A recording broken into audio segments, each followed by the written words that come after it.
Então, eu vou compartilhar a tela com vocês e vou só dar uma repassada rápida aqui, porque hoje a gente vai entrar em outro conteúdo. Acho que é esse aqui da revisão, peraí. Então, na aula passada, nós revisamos os documentos que serão cobrados na avaliação de vocês, né? A revisão foi o que eu expliquei para a turma e vou reforçar agora. Quando a gente estuda metodologia de educação infantil em creche, todo o conteúdo é relacionado à creche, sim. Só que como a gente passou pelos documentos, referencial, diretrizes curriculares e a BNCC, a gente acaba pegando um pouquinho da pré-escola, entendeu? Não tem como não pegar. Porque, assim, tá tudo ali na educação infantil, né?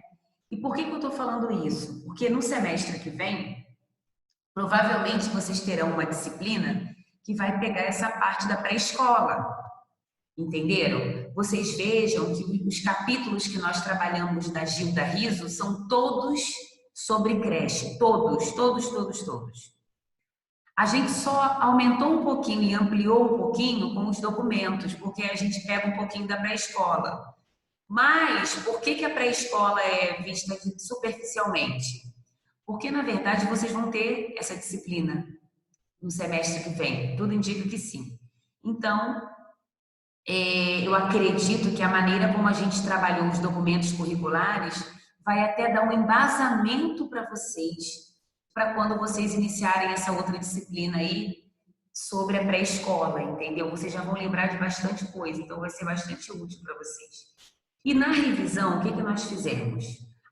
Passou pelo referencial, pelas diretrizes e pela BNCC, tá? Pontos que vocês precisam considerar, que são relevantes. Na avaliação, eu priorizei o volume 1 do referencial curricular, tá? Então, assim, volume 2 e volume 3 não vão cair. Mas, Adriana, você cobrou também os capítulos da Gilda Riso na avaliação? Não. Por quê? Os capítulos eu explorei com vocês alguns na aula e outros nos trabalhos que vocês foram me enviando, no estudo dirigido, entenderam? Nesse fichamento final. Então eu dividi, eu deixei todos os capítulos da Gilda Riso como trabalhos e deixei a parte curricular, que é o referencial, as diretrizes e a BNCC, para avaliação. Assim não fica pesado para ninguém, ninguém fica assim angustiado para estudar, né? E fica qualitativo, como nós estávamos falando.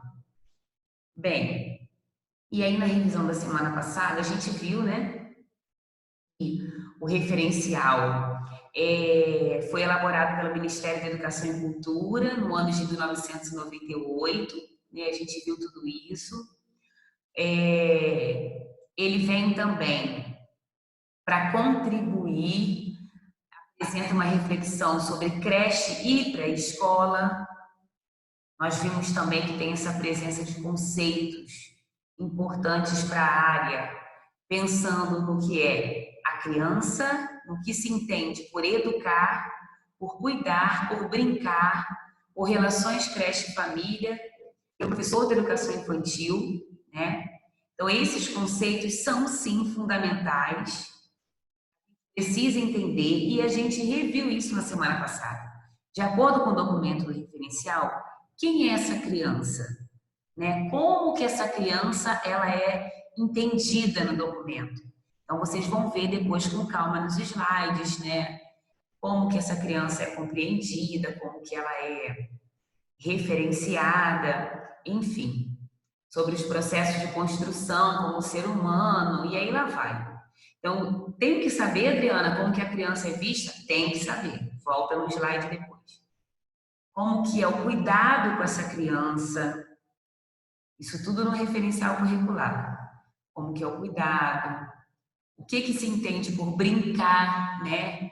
Que o brincar é o principal meio, onde a criança vai internalizar os conhecimentos, né? E é por meio do brincar que elas vão se desenvolver, que elas vão produzir e reproduzir aquilo sobre que elas entendem, que elas vão aprender sobre as áreas do conhecimento. Então, assim, tem que entender para avaliação como se entende a criança, o cuidar, o brincar, o educar, qual é o papel dos professores de acordo com o volume 1 do referencial, como que o professor tem que desenvolver o trabalho dele.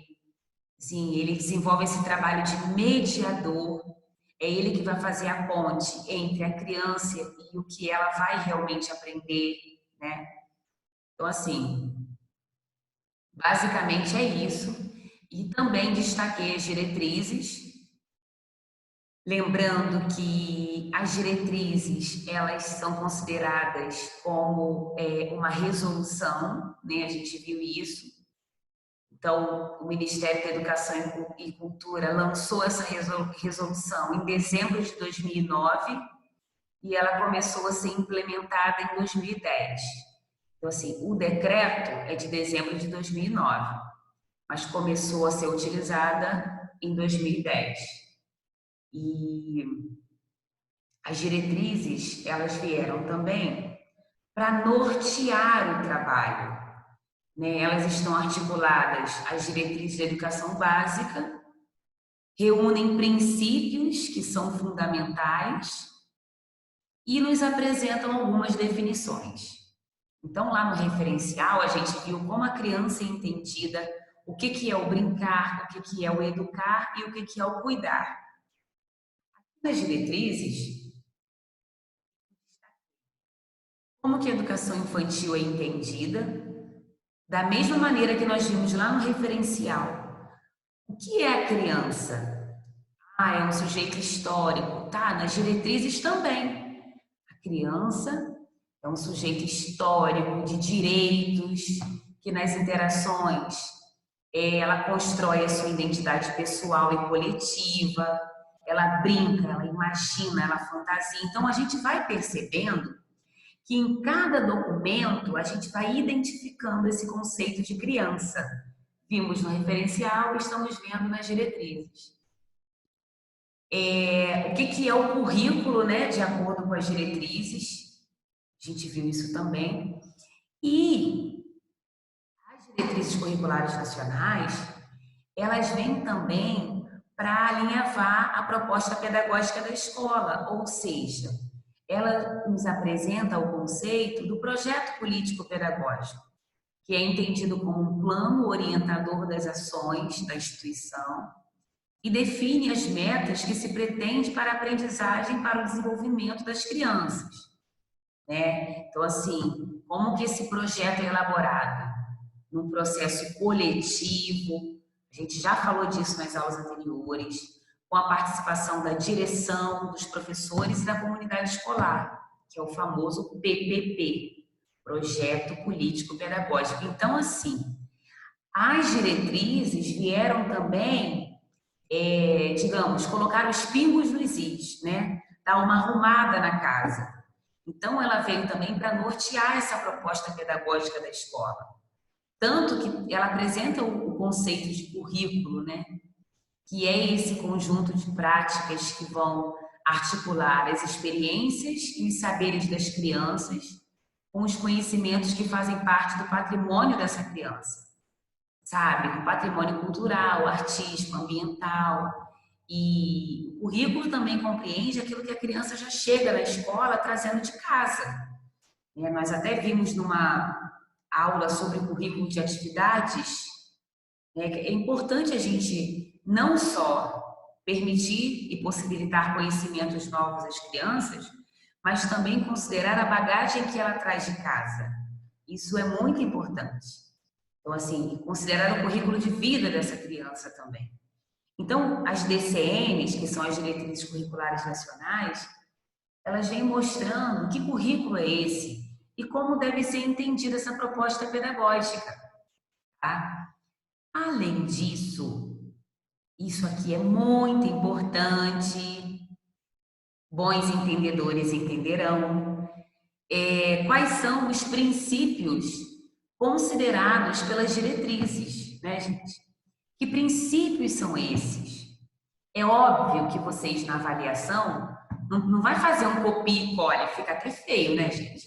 Então, assim, Ah, são princípios éticos, princípios políticos e princípios estéticos. O que são princípios éticos? Aí está escrito aqui no documento. Da autonomia, da responsabilidade. Ok, então, vou explicar princípios éticos. São os princípios que tornarão as crianças mais autônomas, aumentarão a responsabilidade das crianças, desenvolverão um espírito de solidariedade. Então, assim, escrever, sim, com a essência do texto, tem que ter. Não vamos fugir do conceito, mas também vamos articular, como universitárias, as nossas palavras, né? Vamos parafrasear. Lembra que eu falei isso para vocês? Que a gente lê o que está escrito e coloca com as nossas palavras também. Claro que se eu perguntar assim para vocês, qual é o nome do documento? Não tem que parafrasear nada. Vocês vão direto na resposta. Mas se eu peço para explicar, por exemplo, os princípios, é importante sim que vocês coloquem como está no documento, mas façam assim, uma mínima argumentação com as palavras de vocês, né? Leiam ali e desenvolvam. Por exemplo, aqui, ó, os princípios estéticos são da sensibilidade, da criatividade, da ludicidade. Então, assim, o que eu entendo quando eu vejo isso? É por meio dos princípios estéticos que a criança se tornará cada vez mais criativa, porque as atividades lúdicas, né, contribuirão. Então, assim, existem meios, existem maneiras de responder uma pergunta, né, modos diversificados de responder uma mesma questão. E eu sei que vocês estão me entendendo. A gente só não pode fugir da essência. O conceito está aqui, né? Assim, vai usar a palavra do texto? Ok, mas dá uma parafraseada, né, para não ficar assim idêntico. E aí a gente viu também o que o documento entende como proposta pedagógica. Condições e recursos precisam ser oferecidos para que as crianças usufruam dos seus direitos civis, humanos e sociais. Eles apresentam isso. Assumindo a responsabilidade de compartilhar e complementar a educação e cuidado das crianças com as famílias. Promover a igualdade de oportunidades educacionais entre crianças de diferentes classes sociais. Foi o que eu falei para vocês, quando a gente leva o conhecimento para a turma, quando a gente planeja uma aula, a gente entende que cada criança que ali está inserida tem uma realidade de vida diferente, né? Tem uma formação diferente. Mas todas moram no mesmo bairro. Sim, gente, mas isso não quer dizer que todas tenham a mesma realidade familiar, que todas têm a mesma bagagem cultural. Então, sempre que se planeja pensando que realidade, né? Que atividade que vai contemplar a maioria? Que atividade que eu vou propor que vai alcançar a maioria dos meus alunos? Isso é muito bacana. Entendeu? Então, vem assim a importância de construir formas de socialização, né? Pensando sempre na ludicidade, na democracia, enfim. Aqui. E a BNCC, né, gente? Eu apresento para vocês o que é a BNCC, faço uma revisão com vocês, que é um documento que define o conjunto de aprendizagens essenciais que todos os alunos devem desenvolver ao longo das etapas e modalidades da educação básica. Principal objetivo, ela é a base, o nome já diz, ela é a balizadora da qualidade da educação no país por meio do estabelecimento de um patamar de aprendizagem. Então, assim, como vocês já sabem, e eu falei isso para vocês, lá na LDB de 1996, tem um ponto lá da LDB que já vinha dizendo, já vinha enfatizando a necessidade de se oportunizar nacionalmente um currículo comum. Então, esse currículo chegou, que é a BNCC, essa base que vai perpassar por todas as instituições. É diferente de quando só abrange público ou privado, o que não é o caso. as escolas privadas também precisam estar articuladas à BNCC. Então, assim, é muito importante, porque por mais que nós saibamos que no privado, às vezes, o direcionamento vai ter uma linha, e no público outra, mas a gente sabe que de alguma maneira vai ter ali alguma relação, porque todos estão tendo a atenção para a BNCC. Então, foi o exemplo que eu falei, não me lembro se foi nessa turma, que são exemplos assim bem extremos. Então, eu sou exemplo, né? Eu tenho meu filho, ele estuda numa escola pública. De repente, eu me mudei e vou levar meu filho para estudar numa escola privada. Que bom que tem a BNCC. Sinal que, de alguma maneira, essa criança não vai ficar perdida. Da mesma maneira, o inverso. Hoje, meu filho está numa escola privada, o que não garante e que nem. O que não vai dar garantia de amanhã ele ter que estar numa pública. Então, gente, a BNCC vem para isso também. A gente vai pensar que o currículo mínimo vai estar equivalente nos diversos órgãos educacionais. É o que se espera, é o que se deseja alcançar. Agora, como isso vai ser trabalhado em cada órgão, aí vai depender, né, de como que isso vai ser organizado pelos responsáveis, né? Mas eu acho muito importante esse currículo nacional. Então, a base veio para isso. E foi o que uma aluna perguntou. Então, professora, a gente está estudando a BNCC, o prazo para implementação é 2020. Claro que a gente tem que pensar que com a pandemia pode ser que se estenda um pouquinho, mas esse ano é o ano limite para que todas as escolas já estivessem implementando a BNCC. Tá? Eu estou falando isso tudo para a gente recordar um pouquinho. E aí, óbvio, que a BNCC também foi um processo de construção coletiva, né? A gente viu que o CNE realizou audiências públicas, isso começou em 2017, aí vem todo o histórico aqui da BNCC. E o que nos importa? O que nos importa é a BNCC na educação infantil. Adriana, mas a gente estuda creche. Sim, gente, mas tanto a creche quanto a pré-escola compõem a educação infantil. Então, a gente tem como foco na BNCC o quê? O que a BNCC apresenta para a educação infantil? 6 direitos de aprendizagem e 5 campos de experiência. Então, fiquem bastante atentos, sejam bastante atentos aqui, porque, assim, que direitos são esses garantidos a essas crianças de creches e pré-escola, né? Direito de conviver, brincar, participar, explorar, expressar e conhecer-se. Então, eu vou dar um exemplo. Direito de expressar. Como garantir esse direito? Rodas de conversa são imprescindíveis. Além disso, é interessante, por exemplo, criar conselhos e assembleias em que os pequenos votam e argumentam sobre decisões que afetam o coletivo. Então, assim, exemplo, escreva sobre como deve ser garantido o direito de expressar de acordo com a base nacional. Tá.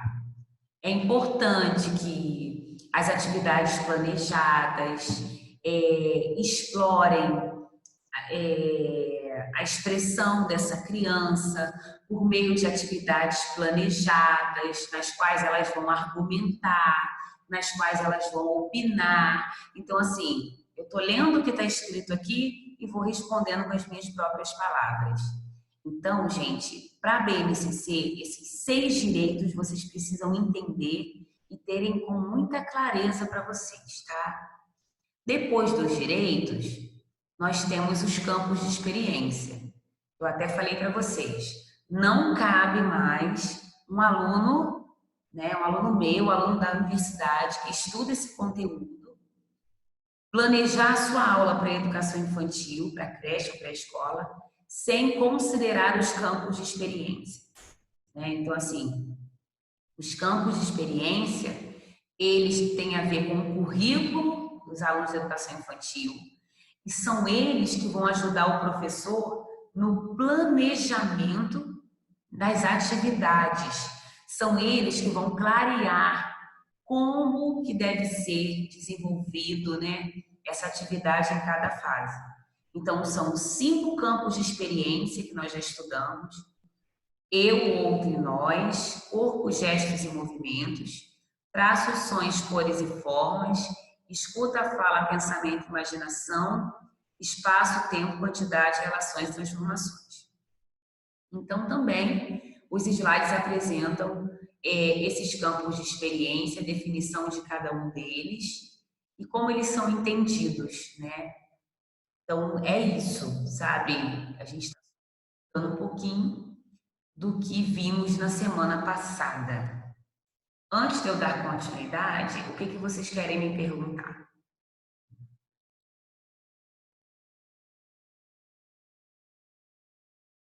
Eu acho que está bem esclarecedor.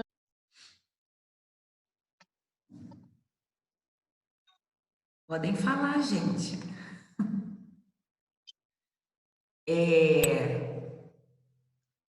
Alguma pergunta? Vocês entenderam que são os direitos de aprendizagem nos campos de experiência que são o foco da educação infantil na BNCC, correto?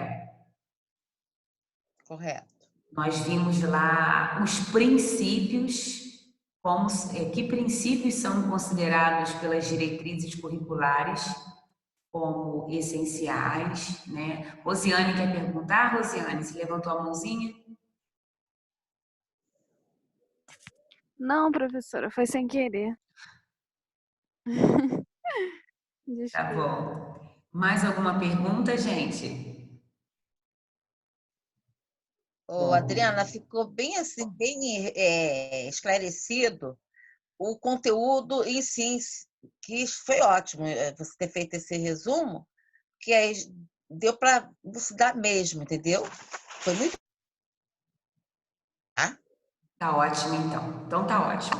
Então, gente, eu agora vou fazer uma introdução ao próximo conteúdo. Pode ser?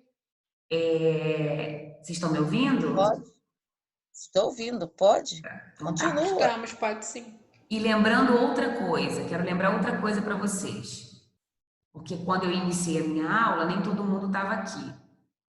Como demora, né? Eu pego essa aula, coloco no YouTube, aí eu espero gerar o endereço para mandar para vocês todo o processo. Então, assim, mas ainda hoje vai entrar tudo na plataforma. Aula, avaliação no formato Word, lá na trilha, avaliação no formato em PDF no tutorial. Então, assim, vai estar tudo muito amarradinho para vocês. Como vocês sairão daqui provavelmente cansados, quando amanhecerem o dia, vocês entrarem, vocês vão ver que já vai estar tudo lá para vocês começarem a colocar a mão na massa, se é que vocês me entendem. Tá bom? Então, vou fechar esse aqui e vou compartilhar com vocês outro arquivo.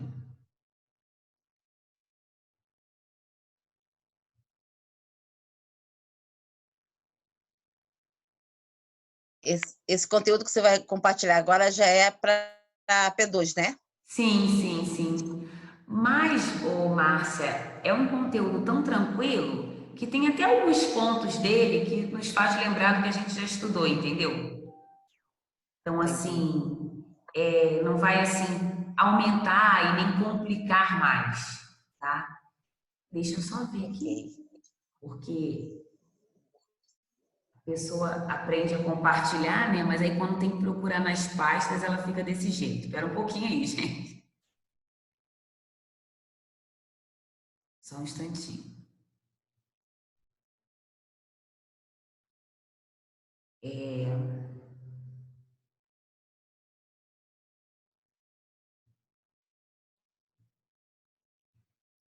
Como que eu faço para ir para minha área de trabalho aqui? Ah, tá.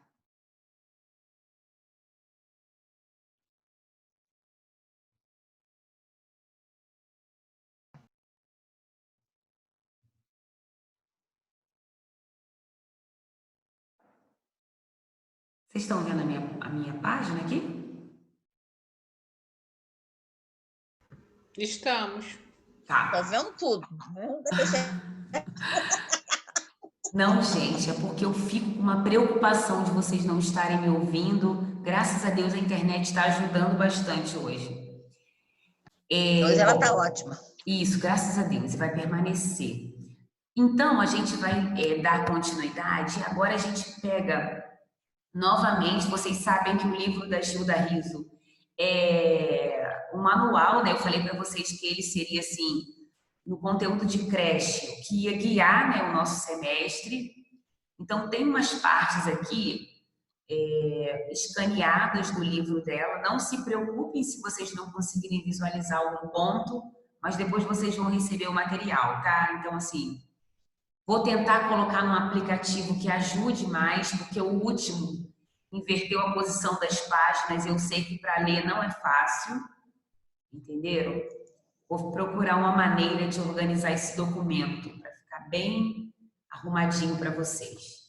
E um dos capítulos da Gilda, que está proposto na ementa também do nosso curso, é sobre estimulação essencial na creche, né?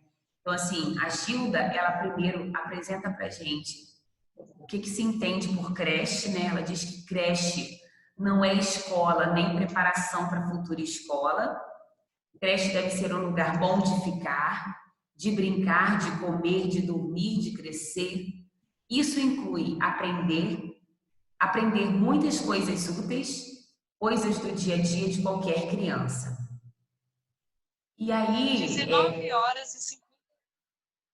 Oi, gente. Eu preciso que vocês desativem o som, pelo amor de Deus. Então, vou voltar aqui.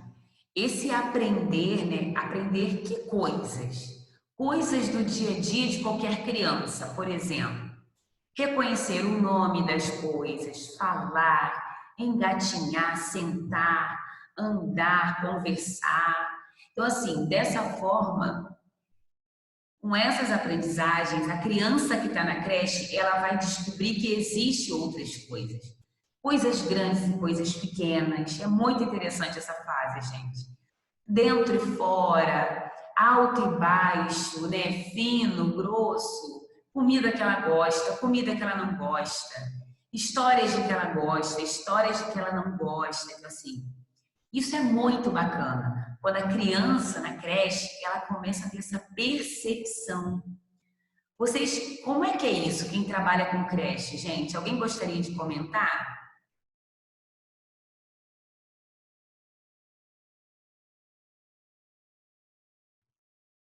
Alguém gostaria de fazer algum comentário? Tem alguém aí na aula de hoje que trabalha com creche? Eu, professora. Eu? Luana. Oi, Lu. Oi. Você percebe isso nas crianças? E quando elas começam a entender o que é alto, o que é baixo, o que é grande e pequeno, a carinha que elas fazem nesse momento de experiência? Percebo. Cada dia parece que eles se desenvolvem mais de uma maneira diferente. E é muito bacana, né, Luana? Muito, muito. Porque o que eu peço para fazer no dia seguinte eu já percebo que eles já fazem sem, às vezes, a gente pedir. E a gente vê que eles estão aprendendo ali, quando eles fazem sem que a gente peça, né? Por exemplo, algum exercício. Alguns a gente já passa com tanta frequência que eles já sabem o que tem que fazer. O que é novidade, a gente vê que eles vão se desenvolvendo no dia a dia. E é bom a gente ver isso. Ai, gente, é muito bom mesmo. Obrigada, Luana. Nada. E com essas aprendizagens, né, a criança também aprende. Cantar, dançar, ouvir, contar história. Aí começa, né? Sou super-homem, não, eu sou a fada. Desenho, modelagem. Aí começa a observar detalhes. Como que andam as formiguinhas, como que crescem as plantinhas. Então, assim, esse é o momento de construção. Tudo vai iniciando ali na creche. E há pessoas que desconhecem o assunto e são infelizes em suas falas quando dizem que a criança não aprende nada nessa fase. engana-se. É rico, é amplo o universo de aprendizagem da criança que está ali na creche, gente. E o professor que está ali sabe que ele é por meio de um olhar que ele demonstra que aprendeu, que gostou, por meio de um sorrisinho. Gente, é bom demais, é bom demais. E aí, a gente tem aqui, né, que a linguagem e o desenvolvimento psicomotor é a base do seu conhecimento, porém, acima e mais importante que tudo, é a descoberta do eu existo. Então, assim, a gente vê no capítulo do livro da Gilda que antes de qualquer coisa, a criança precisa se perceber, entender que ela faz parte de um contexto, que ela existe naquele espaço. Então, assim, um bebê, se falasse, talvez pudesse dizer em algum momento durante os primeiros anos de vida: eu descobri que existo, que tenho olhos, que tenho boca, que tenho nariz, que tenho a minha barriga, né? Esta é a construção do conhecimento mais vital para si, a do seu eu, né? A construção individual. Eu diria que é uma construção do autoconhecimento da criança. Então, assim, é importante. E como? Eu fiquei até me perguntando depois. Será que todo mundo entende essa definição de psicomotor? Aí eu resolvi vir aqui embaixo e trouxe, peguei até lá na página do Neurosaber, psicomotor. Quando nós pensamos em psicomotricidade, essa palavra ela pode ser dividida da seguinte maneira, para vocês entenderem melhor, tá, gente? Não adianta eu ficar floreando palavras se o aluno não entende o que significa. Psicomotricidade. Psi está relacionado aos aspectos emocionais da criança. O aspectos cognitivos. Motri, movimento humano. E idade, etapas de vida do ser humano. Então, assim, percebam que cada pedacinho da palavra tem um significado, né? Então, a gente passa pelos aspectos emocionais, pelos aspectos cognitivos, né? Considerando o movimento, considerando a idade dessa criança. É isso, esse palavrão psicomotricidade. Alguém quer perguntar? Adriana. Oi. Você trocou a tela não, né? Porque para mim tá na sua área nos documentos ainda. Ih, gente. Tô aqui vendo também, só professora. Meus seus amores, documentos. peraí, eu tô achando que você... Peraí, gente, eu tô... Peraí, pra mim tá aparecendo a minha tela nova. Vocês não viram nada, então? Não. Não, tá na sua tela, mas eu achei Eu achei que você tava só falando, mas aí depois eu vi que você falou psicometricidade e falei, ué, ela tá lendo isso e eu não tô lendo. Ah, meu Deus, obrigada, eu achei que Jéssica. fosse, como a minha internet tá oscilando, eu achei que fosse só pra mim que não tava indo. Eu tô ouvindo Agora tá. Por isso que vocês estavam quietinhas. Agora tá, professora. Não, eu tô ouvindo, eu pensei que você tava falando, mas aí depois eu vi que tem alguma coisa errada com a tela. Ah, meu Deus, pronto. Não, mas aqui foi o que eu falei para vocês da descoberta da criança, né? Que ela vai aprendendo as coisas. Coisas grandes, pequenas, dentro e fora, coisas grossas e coisas finas. Esse mundo de descobertas que começa lá na creche, gente, isso é um universo rico que precisa ser considerado, né? E foi o que eu falei para vocês. A criança também ela aprende a cantar, a dançar. Ai, tadinhas, elas não estavam vendo nada, que maldade. Meu Deus. A criança aprende a ser super-homem, fada, como que cresce a plantinha, enfim, é o universo de aprendizagens. E foi o que eu estava falando para vocês agora, da psicomotricidade. E eu trouxe para vocês, por quê? Porque a linguagem e esse desenvolvimento psicomotor é entendido como base do conhecimento da criança. Porém, muito mais importante do que isso é a descoberta que a criança faz de que ela existe, né? Então, assim, eu diria que é o próprio autoconhecimento. E aí eu trouxe aqui um parágrafo que a Gilda Riso mencionou lá no capítulo. Um bebê, se falasse, talvez pudesse dizer em algum momento durante os primeiros anos de vida: eu descobri que existo, que tenho olhos, boca, que tenho nariz, que tenho a minha barriga.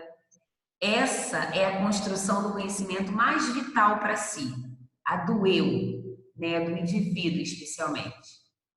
E aí eu trouxe para vocês aqui, como eu estava falando em desenvolvimento. Gente, desativem o áudio, por favor. Como eu estava falando em desenvolvimento psicomotor, eu resolvi trazer para vocês a fragmentação, né? Cada significado aqui desses pedacinhos da palavra psicomotricidade. Então vejam vocês que o psi está relacionado aos aspectos emocionais, o co, aspectos cognitivos, motri, movimento humano, e idade, etapas de vida do ser humano. Aí eu estava falando achando que vocês estavam visualizando o slide, né? O que não estava acontecendo. Eu coloquei até o site aqui, depois vocês podem dar uma olhadinha. E aí, a Gilda Riso vem abordando também um pouquinho sobre o brinquedo e a saúde mental da criança. E aí eu achei muito interessante que ela vem destacando um pouquinho um pensamento freudiano, que Freud ensinava que uma criança brinca não somente para repetir situações satisfatórias, mas também para elaborar as que lhes foram traumáticas e dolorosas. Ao brincar, a criança desloca para o exterior os seus medos, suas angústias, seus problemas internos, dominando-os por meio da ação. Então, assim, o que vocês pensam sobre isso? Vocês acreditam realmente que quando, por meio de um brincar, por meio de uma brincadeira, a criança consegue se externalizar esses traumas, essas dores? Vocês já viram alguma situação em que isso aconteça? Quem gostaria de falar?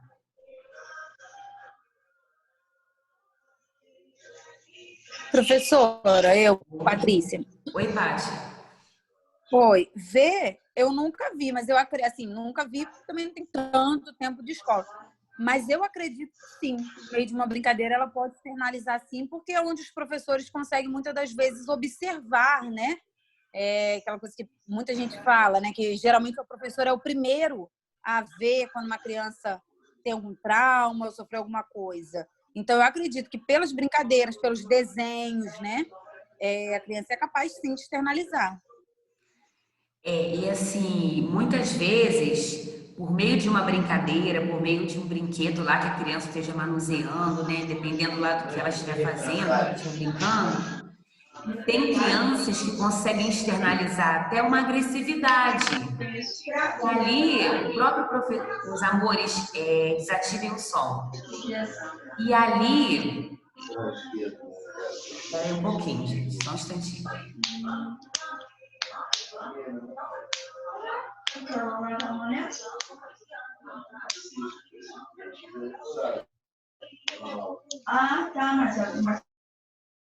Eu tive que desativar o som. Então, assim, muitas vezes os professores percebem, por meio de uma brincadeira, que aquele aluno está agressivo, e aí o professor começa a indagar: gente, por que ele está desse jeito? Né? Por mais que tenha suas características internas, muitas das vezes a gente percebe que aquilo excede. Ah, não, deve estar acontecendo alguma coisa em casa. Ou não, né? Ou você promove uma brincadeira na sala e aquela criança sempre calada, não quer brincar, está introvertida. Então, assim, o momento do brincar possibilita, sim, essa percepção. Então, assim, eu concordo quando o Freud ele traz essa reflexão, né, sobre os traumas e as dores. quando ele diz que ao brincar a criança desloca para o seu exterior os medos, né, as angústias que ela tem, os problemas internos, enfim. Acho muito válido Adriana, isso. Oi, boa noite. boa noite. Adriana, eu percebo, assim, não tenho experiência de escola, não trabalho na área ainda, da educação. Mas a gente percebe a criança, até dentro da nossa casa, se há um conflito, uma discussão, a criança tem um outro comportamento, né, com os pais ou com as avós, seja quem for que ele estiver morando. Eles são muito sensíveis. Eles percebem quando o ambiente está ruim ou quando o ambiente está bom. E dentro dessa percepção, assim, como eles gostam de um e de outro, e quando eles veem os dois de mal, que às vezes o casal briga, né? Aquelas discussões, ele fica ele fica no meio, né? Entre os dois que ama e percebe aquele ambiente assim hostil. Quando o casal não é tão agressivo, né, não se expõe tanto, não deixa a criança perceber né, a hostilidade da relação, a criança até consegue trazer esse casal para tentar uma relação melhor. A criança consegue, tem essa capacidade.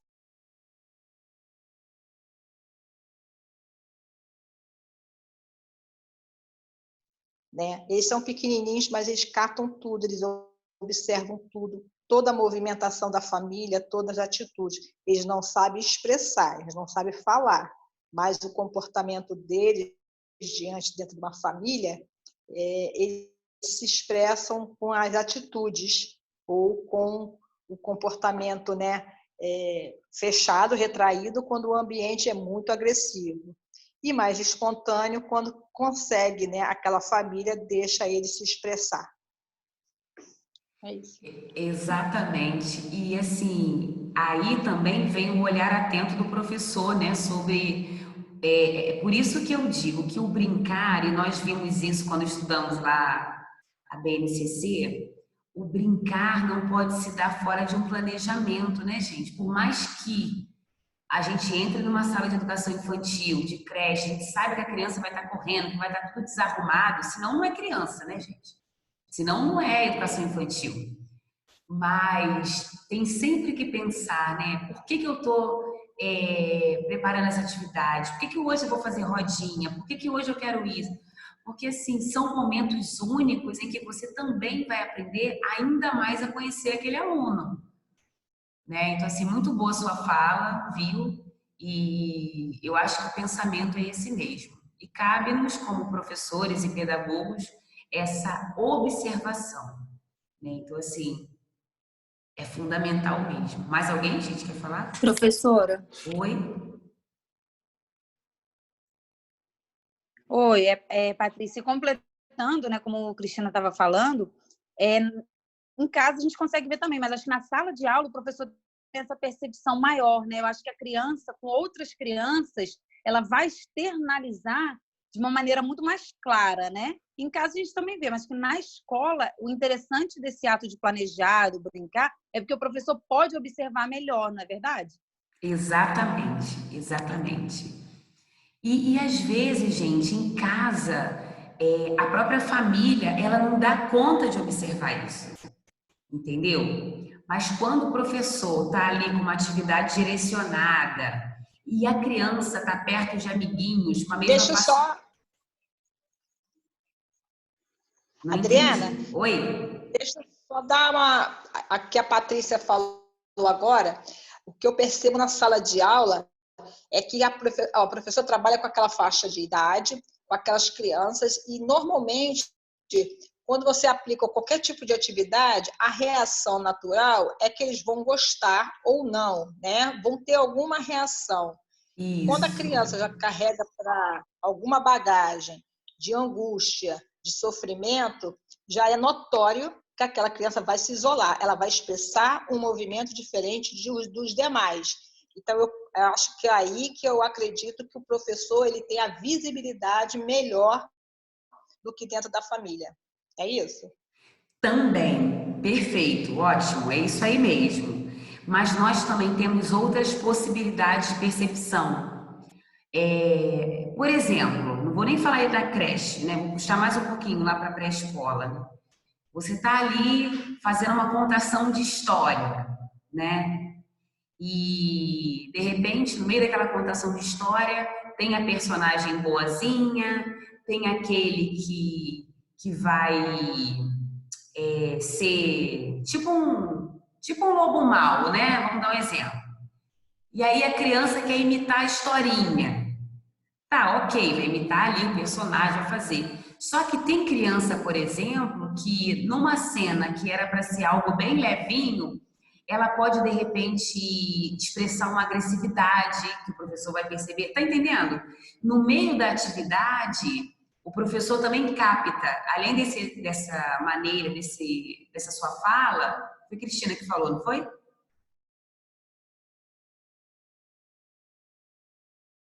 Foi, professora, foi. Foi. Então assim, eu acredito que ao longo das atividades, essa percepção também vai ser permitida ao professor, porque dependendo do que vai ser feito na atividade, que sempre é lúdica, na maioria das vezes, ou é uma pintura, ou é um desenho, às vezes a criança externaliza também no desenho, entendeu? Ela Vou dar um exemplo. Não tem, a tia pediu só para fazer uma pintura.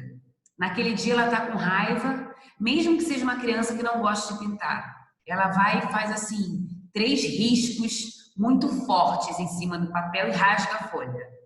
Ela está externalizando alguma coisa. Será que é só uma falta de paciência porque ela não sabe pintar? Ou será que naquele dia ela está com algum problema interno e não consegue expressar?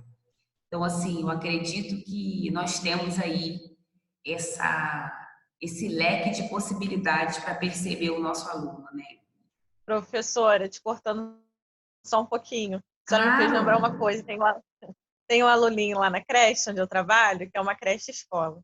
Sim. Então, eu trabalho com maternal 1, maternal 2. Então, aqui são crianças de 2 a 4 anos de idade. Aí, o que acontece? Tem um que é maiorzinho, o Benício. Toda segunda-feira, ele é muito agressivo. Eu percebi que era só na segunda-feira, porque no resto da semana, eu conversava com ele, falava, Benício, não pode. Aí a gente conversava, a gente tentava interagir mais com ele, dar uma atenção maior, porque ele estava muito agressivo, muito agressivo. Sim. No decorrer do tempo que eu fui trabalhando lá, eu percebi, gente, mas isso só acontece na segunda-feira, porque a semana toda o Benício está bem. O que nós fizemos? A gente teve que conversar com os pais. Só que dificilmente também os pais admitem as coisas, e isso é um caso muito complicado. Só que a mamãe dele admitiu, tia, tudo bem. Porque no domingo ou no sábado, a gente costuma dizer para o Benício, porque a gente acha ele tão pequenininho para a idade dele, que é para ele se defender mesmo. Se alguém bater nele, para ele revidar.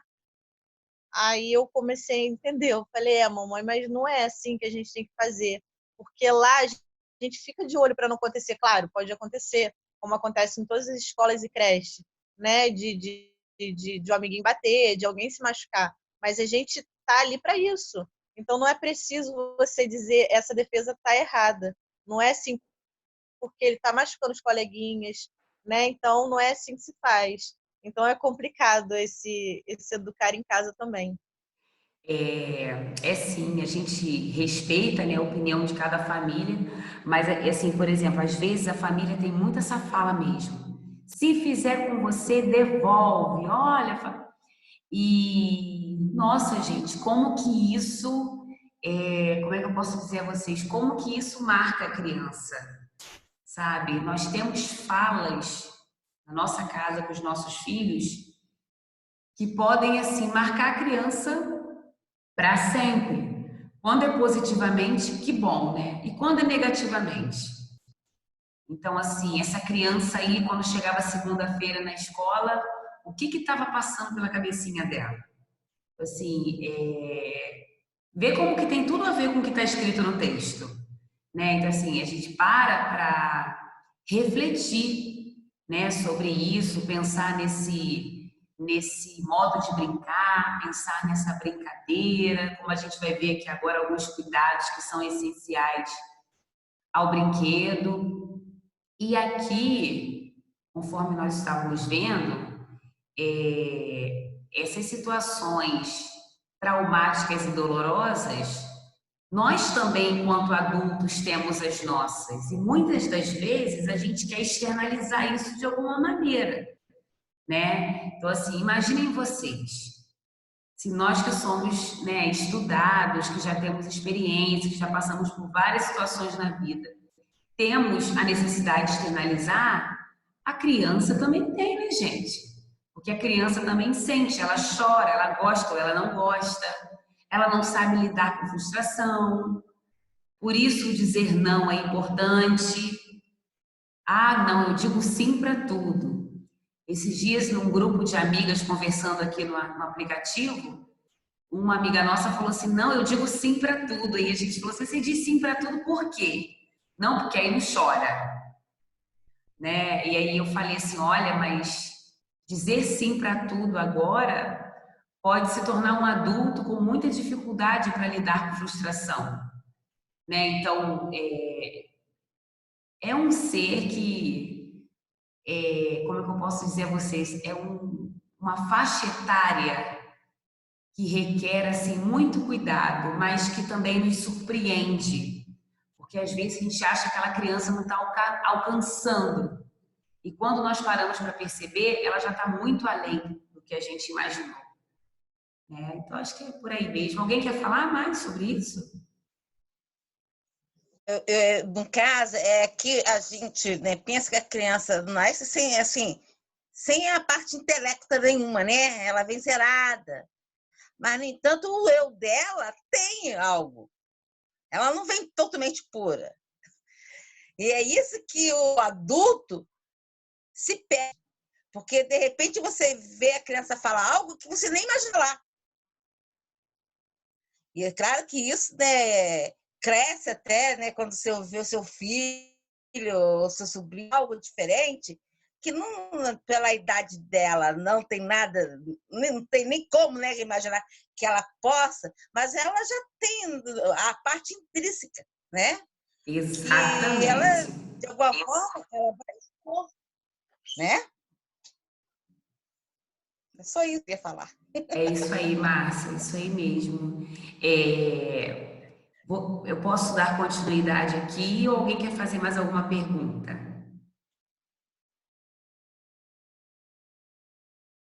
Só me respondam se vocês fazem um sinalzinho com a mão aí, tá todo mundo me ouvindo ainda, direitinho, né? Por mim, você pode continuar. Tá, beleza. Você pode continuar. A sala de aula online, você não consegue ver o rostinho de todo mundo, porque nem todo mundo, como eu estou aqui com o cara estranho, não quero aparecer hoje. Né? Em sala de aula, você vê o rostinho de todo mundo, está exposto. Hoje está acontecendo isso comigo. Não tem problema nenhum, não. O que vale é a participação mesmo, Márcia. Então, agora a gente vai falar um pouquinho sobre alguns cuidados que a Gilda Riso apresenta, né, no que se refere ao brinquedo. Então, assim, ela diz que a interferência no lúdico pelo adulto prejudica o desenvolvimento da experiência que a criança realiza ao brincar. Brincar junto com a criança significa não inventar por ela e não criar situações não imaginadas por ela, mas limitar-se a apoiar e acompanhar essa criança na sua fantasia, né? E assim, ela também aponta que, ao contrário do que muitos adultos podem imaginar, olha, gente, isso é muito importante. Isso é um puxão de orelha para a gente, principalmente para quem tem filhos pequenos. Ao contrário do que se possa imaginar, né? A criança, ela não necessita de muitos brinquedos ao mesmo tempo, pois brinquedos em excesso, em demasia, podem estancar o processo de fantasia e criação e confundirem suas experiências. Ainda diz aqui, ó, estimular em excesso estressa. Né? Às vezes a mãe vai achar assim, não, deixa esses brinquedos aqui, vamos botar tudo isso ao redor da criança. Claro, às vezes a criança já tem aquele baú e tal, mas assim, brinquedos em demasia, brinquedos em excesso, pode sim levar a criança ao estresse. Vocês imaginam por que isso pode acontecer, gente? Alguém arrisca? Acho que é muita informação ao mesmo tempo, né? Exatamente, exatamente. Porque ela começa a brincar com um, ela larga e vai para o outro, né, Jéssica? Justamente. E aí ela também acaba não desenvolvendo a concentração. Porque ela é como se fosse, ela quer estar em todos os lugares ao mesmo tempo e não fica em lugar nenhum. Ela quer brincar com tudo e não assim acompanha a funcionalidade do brinquedo, de um brinquedo especificamente. E não aprende nada. E fica falante demais. Acontece isso com a gente. Exato. Isso aí que eu acabo de falar, Jéssica. Rede social, tudo, telefone, televisão e estudar tudo ao mesmo tempo, acabando não fazendo nada direito. Imagina pequenininho. Mas acontece. Infelizmente, Então, né? Infelizmente, porque assim, com esses aplicativos, né, com toda essa tecnologia, é mais ou menos assim. Hoje eu não vou olhar o Facebook. Aí você entra no AVA pelo celular, ok. E fora que tá na mão do coleguinha é sempre mais interessante. Pois é. Aí, de repente, o WhatsApp apita. Você larga o AVA e vai para o WhatsApp. Mas no WhatsApp apresentou um texto muito interessante que fulano de tal disponibiliza no Facebook. Aí, você larga o Zap, vai para o Facebook. Aí você diz, se eu estou no Facebook, posso dar uma olhadinha no Instagram também. Isso aí. Então, assim, e a gente não foca. Cadê o nosso foco? Né? É como, por exemplo, vocês estão aí com essas avaliações. Eu sei que a gente está falando da criança da creche, mas vamos falar também das crianças grandes, né? É uma brincadeira, lógico, né? Mas assim, não vou... Esses dias eu conversei com uma aluna no privado. Aí ela falou assim, professora, eu não estou conseguindo entrar no AVA. E realmente tem alunos que estão com problemas sérios. Com isso a gente respeita, enfim, fazer o quê?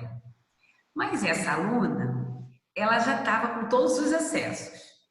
Mas ela me perguntava alguma coisa, e depois ela ficava assim, não, professora, mas hoje eu não estudei não. Também, né, com tudo que está acontecendo. Então, assim, eu percebia que tudo que está acontecendo, ela estava arrumando uma desculpa para ela mesma, já que ela estava totalmente perdida nas suas funções. Então, assim, ela se acomodava com isso, ela não abriu o AVA, porque, assim, o ser humano, ele tem uma tendência, como é que é aquele verbo mesmo? Procrastinar, né? Procrastinação, né? Procrastinagem. Eu acho que Professora, Oi? tem até um meme que estão compartilhando no Facebook que está dizendo assim, professor, eu não fiz esse trabalho porque eu achei que todo mundo fosse morrer. Verdade. É assim.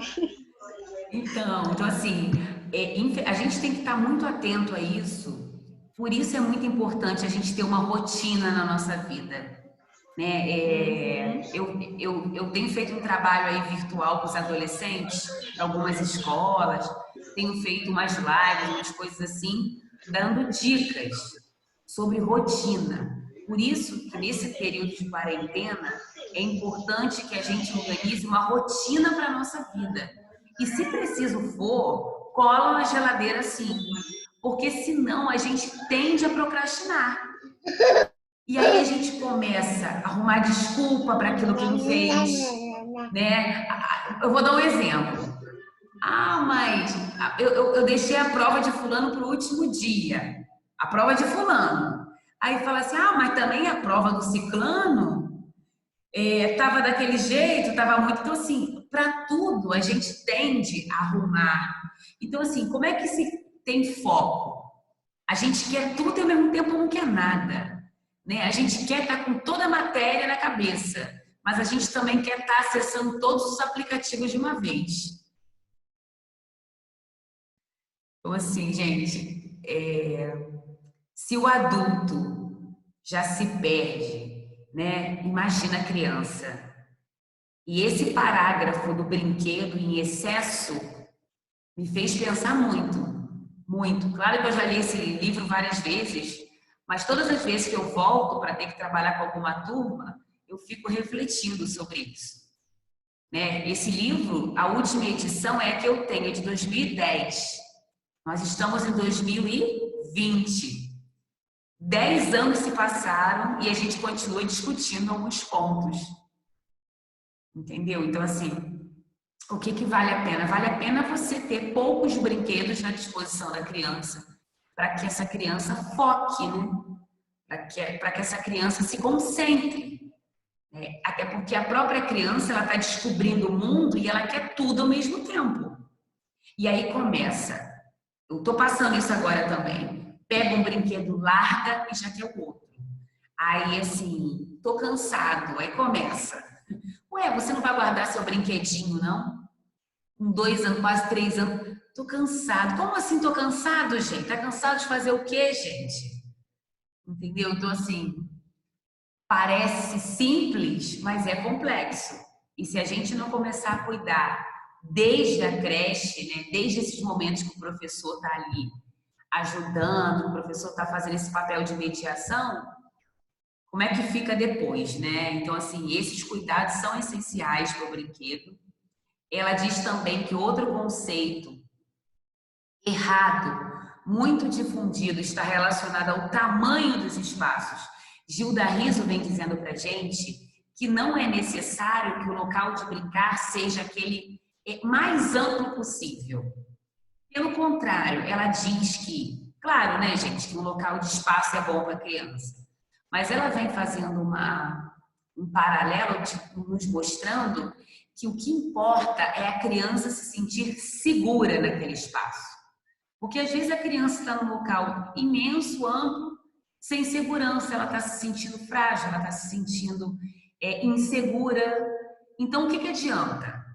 E ela diz aqui, não é necessário que o local seja muito amplo, mas que ele seja próprio para que a criança se sinta dona, para que a criança se sinta íntima naquele espaço, segura, para que ela fique à vontade, né? Então, assim, qualquer criança brinca melhor e mais tranquila num local conhecido, né? Onde ela saiba onde fica cada coisa.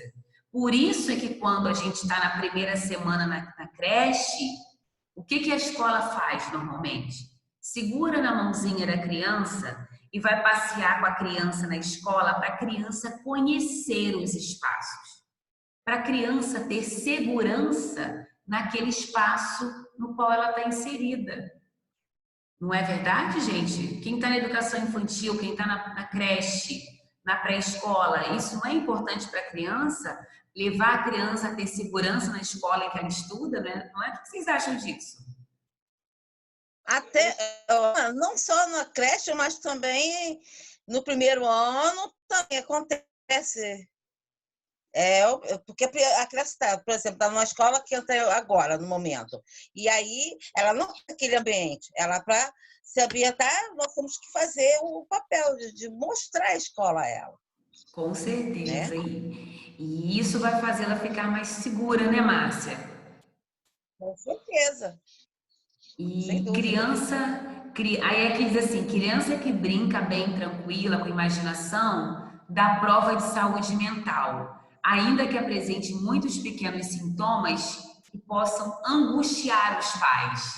Tem pai que às vezes fica louco, diz assim, eu não sei o que fazer, essa criança não para.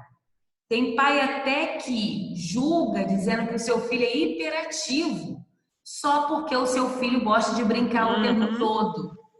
Né? A gente tem que tomar muito cuidado com isso. Para palavras que são muito sérias, para que elas não se tornem assim, modismos. Modismos desnecessários quando a família está ali, como diz aqui no exemplo, né? Quantas famílias eu já recebi da escola, a mãe dizendo assim, essa criança não para. Aí eu perguntava assim, mas o que ela faz? Ah, ela quer brincar o tempo todo, ela quer novidade. Aí eu dizia assim para ela, mãe, isso é ruim? Ela está descobrindo o mundo, gente. Ela está descobrindo o mundo. A infância é isso, é descoberta. Entendeu? Que é diferente quando uma criança não para por outras razões, porque aí envolve toda uma patologia, né? A questão da hiperatividade, isso é outra coisa. Mas quando começou essa fala, né? Ah, fulano é hiperativo, fulano tem hiperatividade. O que teve de gente transformando isso em moda, gente, né? Repassando informações em Facebook sem nem conhecer do que se trata. Poxa, isso é muito sério. A gente tem que tomar muito cuidado com isso na educação. Vamos falar, vamos abrir a boca sim, mas temos que ter propriedade no que a gente fala. Porque se é para falar sem embasamento, a gente é melhor nem falar nada, né? E aqui vem dizendo assim, passe a observar a criança brincar, né? E aí a gente aprende muito a respeito dessa criança. Quando a criança brinca, ela mostra muito de si. Por isso o professor tem que estar o tempo todo observando essa criança.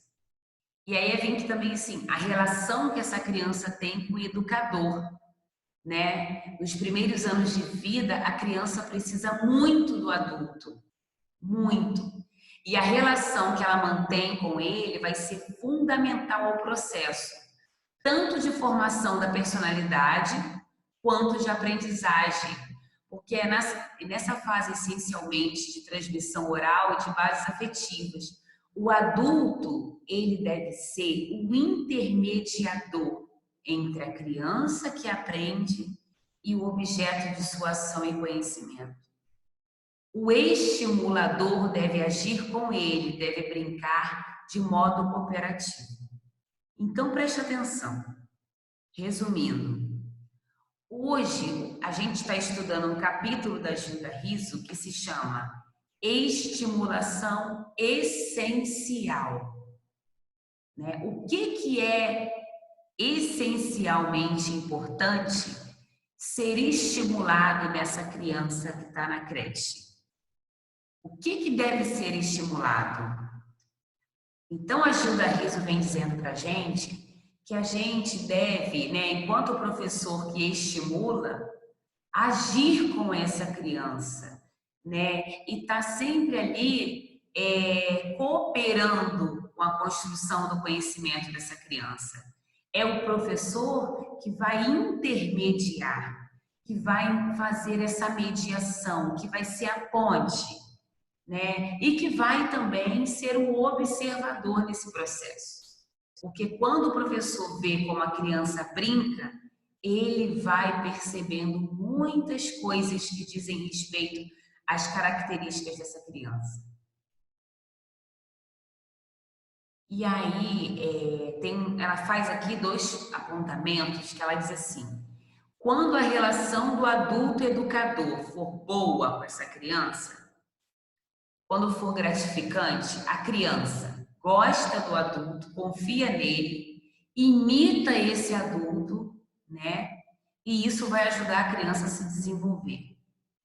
Na medida em que conta com o adulto como porto seguro para os seus momentos de dificuldade, ela se sente confiante e estimulada a continuar, né? E aí ela vai explorar o mundo com mais autonomia. Isso vai ampliar o conhecimento dela, inclusive o autoconhecimento. Mas a Gilda também fala, aqui na frente, que todo o processo de estimulação essencial visa ajudar essa criança a tornar mais independente, a criar, a fortalecer uma boa imagem do seu eu. Somente uma boa dose de autoestima consegue fazer com que essa criança enfrente novas experiências, né? Que resultem no seu próprio crescimento. Então, esse deve ser o objetivo de ação estimuladora.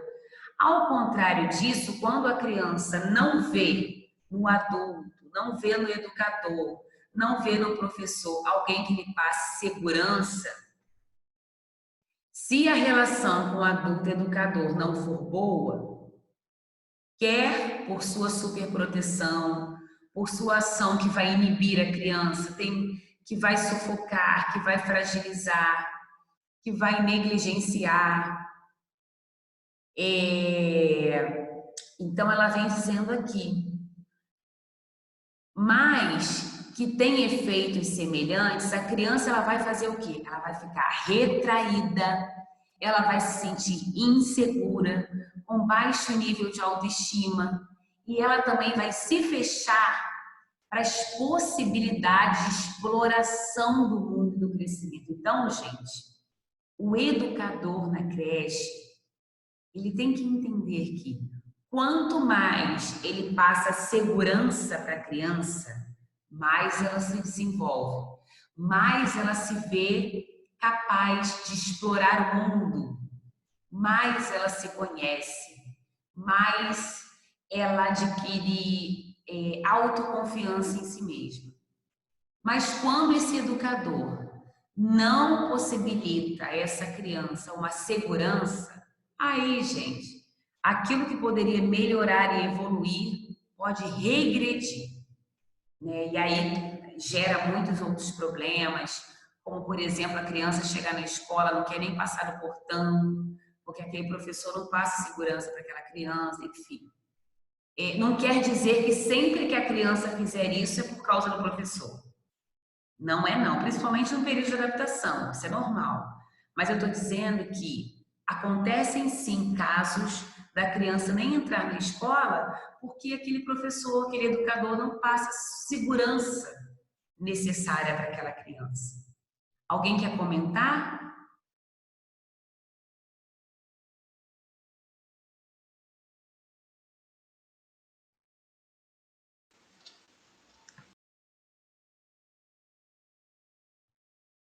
Então, assim, o que a Gilda Riso entende como estimulação essencial?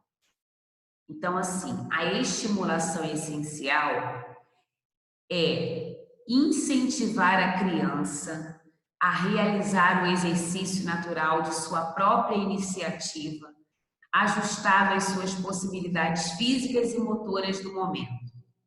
A estimulação deve produzir na criança uma resposta de mobilização de esforço voluntário para alcançar um fim determinado pelo seu próprio interesse. Então, assim, a Gilda vem explicando que todas as situações de cuidado do bebê devem ser envolvidas por um clima de afetividade, na busca de se manter uma efetiva comunicação com o mesmo. Nada pode ser feito de modo mecânico. O desabrochar do ser humano exige, além dos cuidados de higiene e boa alimentação, relações humanas de base afetivo-social, que proporcionem estímulo para o desenvolvimento saudável da sua vida emocional e intelectual. Gente, não vamos muito longe. Se nós que somos adultos gostamos, por exemplo, vocês vão assistir uma aula, às vezes aquela aula cansa, mas às vezes o professor, ele consegue, por meio de uma palavra afetiva, por meio de uma maneira de conduzir aquela aula, prender a sua atenção no conteúdo. Então, imagina uma criança da educação infantil, né? Então, assim, é interessante, sim, que ela seja envolvida no clima de afetividade. Então, a Gilda Rios, ela também vem dizendo que esse desabrochar, né, além dos cuidados de higiene e boa alimentação, exige também relações humanas afetivas, que vão proporcionar estímulo para que a criança se desenvolva saudável, tanto na sua vida emocional, quanto intelectualmente falando. Então, assim, exige sensibilidade por parte de quem estimula. E quem é que vai estar estimulando, gente, essa criança na creche? Quem é que estimula essa criança na creche? O professor. Exatamente. Então, assim, entendam que na creche o professor, ele tem um papel de estimulador. É ele que vai dar ali aquele pontapé inicial para que a criança se sinta assim, acolhida, para que ela tenha desejo de brincar, desejo de fazer, né? Aí a Gilda Riso vem dizendo assim: prefiro por isso o adjetivo essencial para qualificar o trabalho de estimulação do que normalmente é utilizado, o povo chama de precoce, né? Porque quando é trabalhado com o precoce, parece que dá uma conotação de algo a ser feito antes do tempo. Então, o Gilda Riso vem trazendo o conceito de essencial, porque ela entende que o que é essencial para ser desenvolvido por aquela criança naquele momento, né? Então, é por isso que o título do capítulo é Estimulação Essencial. E é isso, gente. Está aberto às dúvidas. Eu acredito que por ser uma introdução de um conteúdo que vem falando muito do brincar, de como que isso deve ser desenvolvido e estimulado, não são conceitos tão novos assim. Mas eu me coloco à disposição para tirar as dúvidas de vocês. Quem quer falar?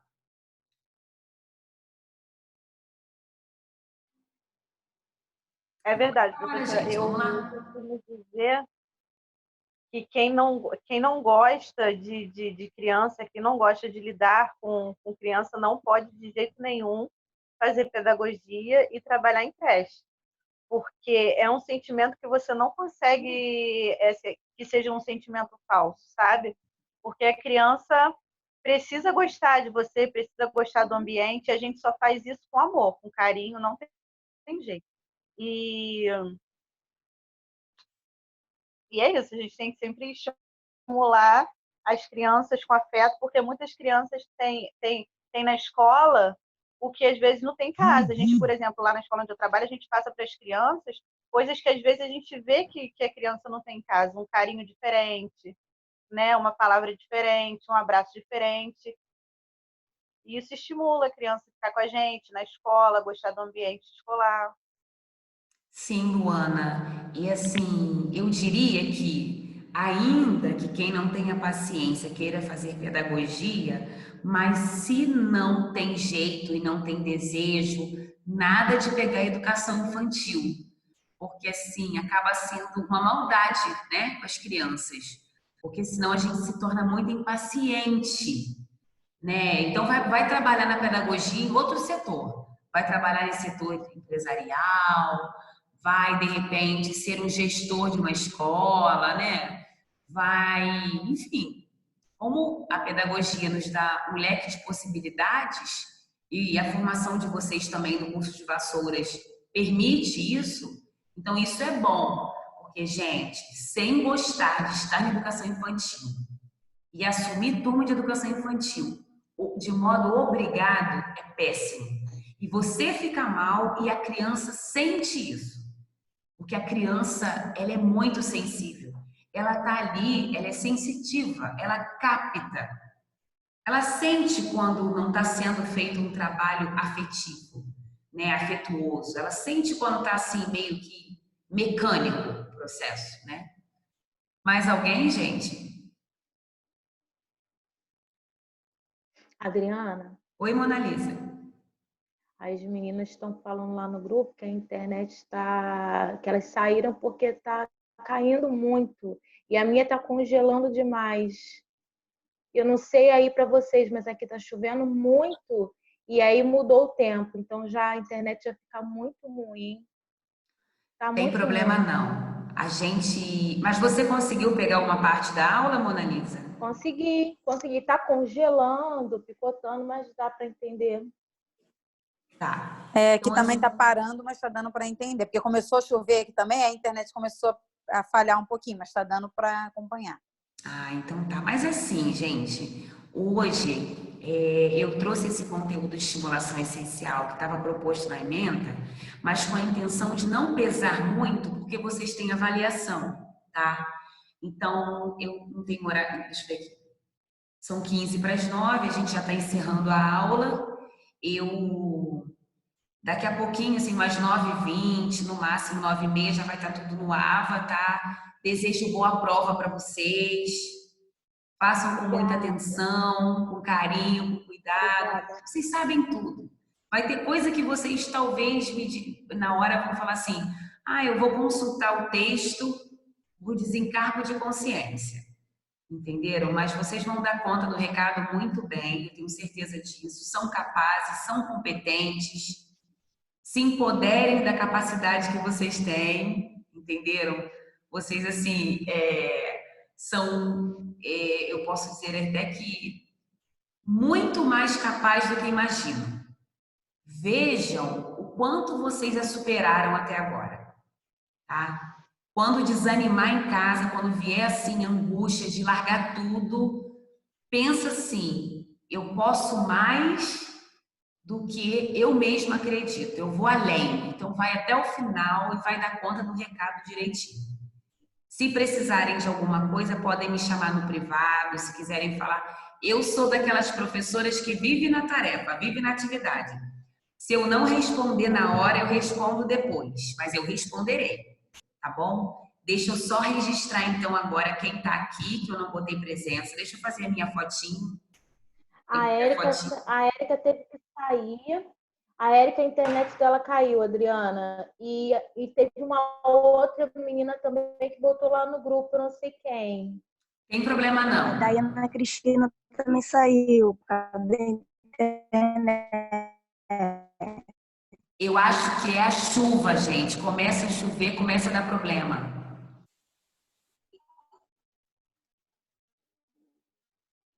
Lá vou eu, hein? Isso, Meu computador é. já voltou. Me congelou. Peraí, deixa descongelar, deixa descongelar.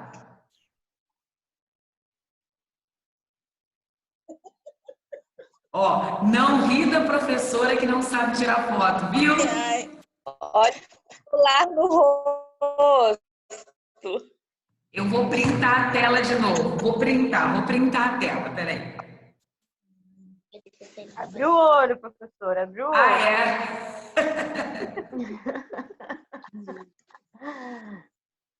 Meus amores, muito obrigada, tá? Me digam aí quem saiu da aula para eu colocar aqui. Vamos lá. A Érica. Qual Érica?